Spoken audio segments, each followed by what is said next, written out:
in Grand Teton filled me with dread. The culmination of the 8-day Glacier Park and Yellowstone tour brought me to this final adventure. I gasped when I realized this rubber raft would hold 12 prisoners for 2 hours. With no back support, inflammation welcomed the excursion. When the life jackets were placed on me, I rebelled against the tight, form-fitting brace. I began my recurring tape of catastrophizing the future. The raft is split in two, with Captain Jack holding court in the center. 6 victims in each section. Each bump screamed at my vertebrae. The stiffness of sitting at the edge of the raft resulted from the immobilizing fear of falling into the river. I searched for distraction and quickly found a solution with our captain, Jack.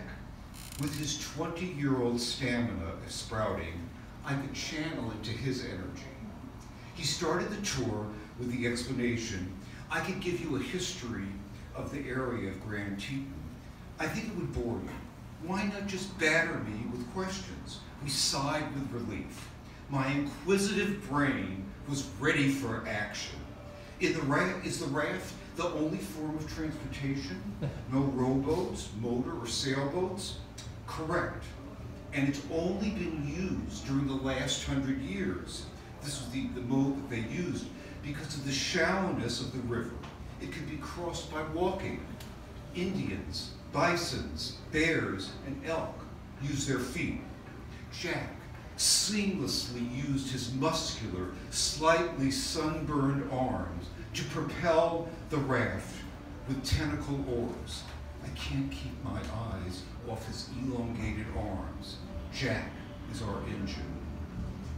The swinging motion sashays us smoothly through the terrain. His lip exposed a bleeding cold sore that he kept licking, a facial flaw that makes him human. He told us, sometimes I do 3 river raft trips in one day with a mere 10-minute break between runs. His cap and sunglasses are providing partial protection for his deeply innocent face. The brownish-red bandana covered his perky neck. What are you going to do when you grow up, I ask. His startled laugh acknowledges my sense of humor. This is a break before I pursue engineering. I love this area of Jackson Hole, but jobs are scarce. I don't want to go back to Texas. This is heaven for me. Each word professes his love of nature and is orchestrated with his effortless lifting of the oars. The swishing splash lulls me into a meditative coma. The raft serves as a perfect emissary to the dramatic vista. A pitchy sky makes the Grand Teton Mountains tops easy to grasp. Jack says they represent the three breasts. Original French settlers in Wyoming named the 3 peaks South, Middle, and Grand Teton. The tallest of the 3 literally means the big tip. Amnesia takes my inflammatory back pain into remission. But when the rigidness flares, I stand in the raft. I can't fathom a wind wave throwing me overboard. But if I was stricken, Jack would save me.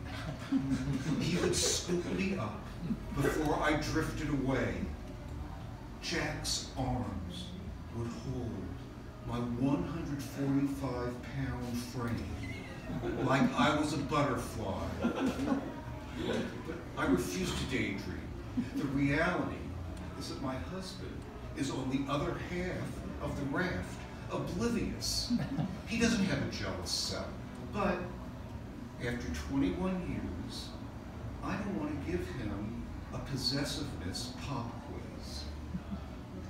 The tour ends and a generous tip is due. Jack will chalk up the cruise as uneventful.